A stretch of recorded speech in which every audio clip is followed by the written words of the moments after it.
Welcome back to Trail Tales. In this video, we're hiking on Vancouver Island in Western Canada.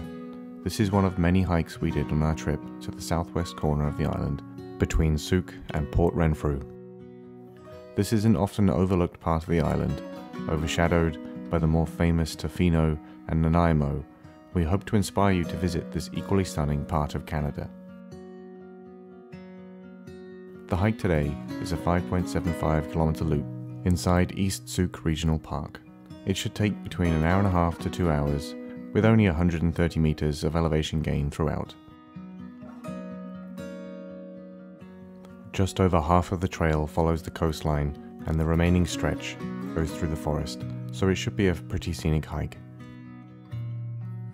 The trail starts at the ample, free-to-use car park, and it's just a quick 340 meters to the first viewpoint at Aylard Beach. From here, you have the option to walk out to Creek Point, which looks out over Beechy Bay. This detour adds about a kilometer to the total distance of the hike. On this occasion, we decided not to, and instead headed down onto the soft white sands of the beach. It even has an elaborate tire swing hanging from a tree, which we just had to try out.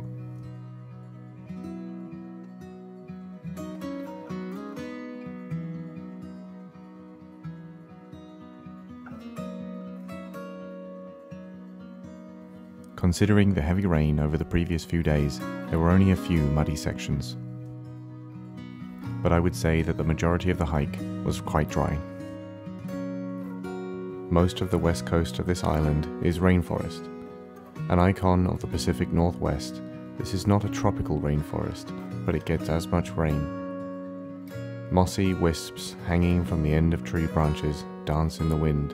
In the sun, these scatter green light throughout the forest, and in misty weather, they give an eerie aura, almost like cobwebs in a haunted house. Despite the parking lot being far from empty, we felt completely alone for most of the trail.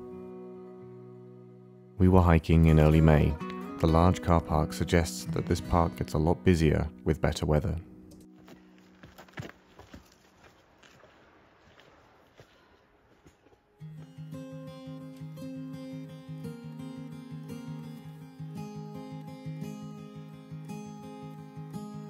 The trail dips in and out of the forest. You're never far from the water's edge, but the view is constantly changing. New islands appear as others disappear from view. The knotted roots of the forest and the undulating terrain keep you very focused on where you place your feet.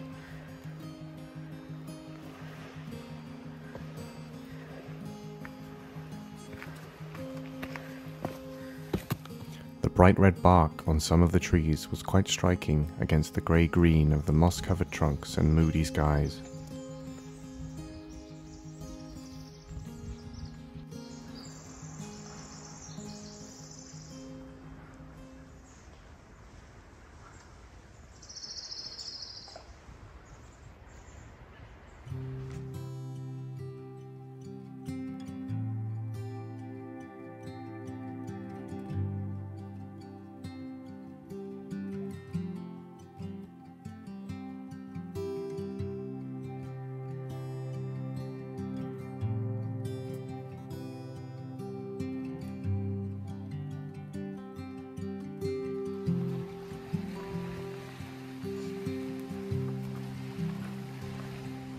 So we have these markers here, which I wasn't sure if they were telling you not to go or to go, but we've decided these are like trail markers in certain places where it's not obvious.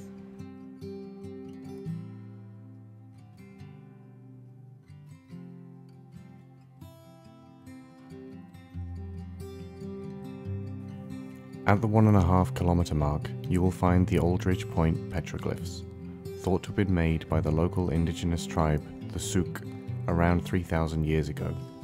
The easiest one to spot is the elephant seal, which is some 3 meters across. Just as they did 3,000 years ago, elephant seals still use this region as a nursery. Soon after the petroglyphs, we arrived at Squeaky Point, a rocky, treeless outcrop where we stopped for a snack and to look out at the Olympic Mountains across the water.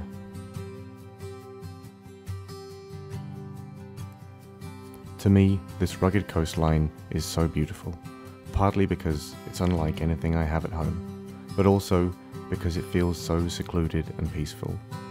It's so easy to switch off from the world and decompress in this timeless space.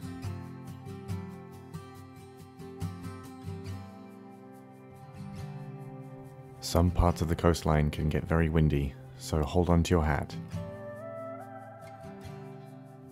It's very clear that the wind here is very strong much of the time. Just take a look at these trees bent over at 90 degrees. But don't fret, some parts of the coast are very peaceful indeed. At the 3-kilometer mark, the trail starts to move inland a little, but you'll still be able to hear the gentle waves lapping against the shore.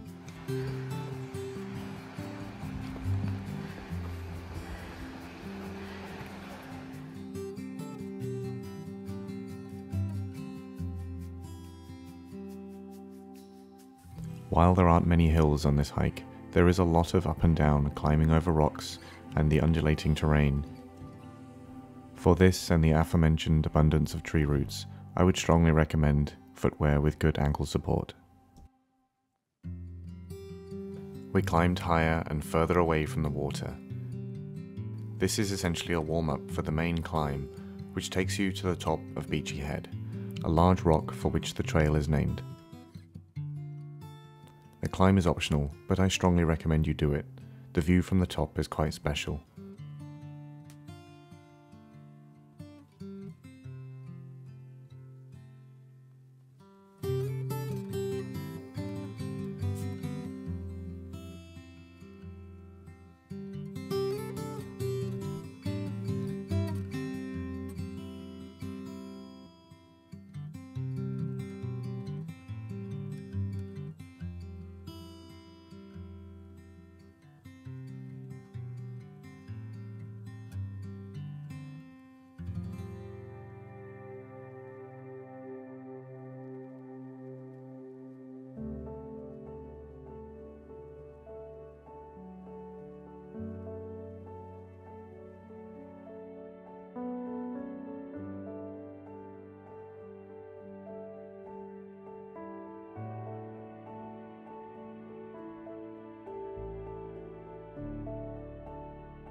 It also signals the end of the coastal section of the trail. From here, we headed into the forest for the return journey. While it had been harder going than we expected, it was well worth it. We all really enjoyed the views and the tranquil, remote beauty that this island has to offer. The walk back through the forest is largely flat, with a steady 50-meter climb towards the end. The dense forest, filled with tall trees, shrouded us in stillness. There was no wind, only our footsteps and birdsong broke the silence. This was a fantastic hike that I would recommend to anyone who's visiting the area. Even on a day as gloomy as this, the views were still splendid.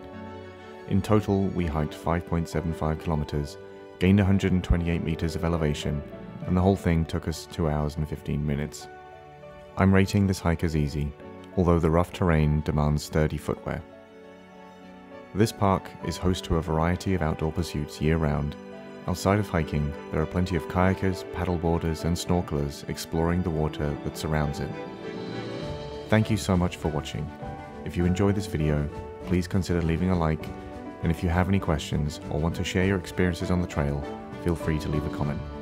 And if you want to see more trail guides like this, please consider subscribing.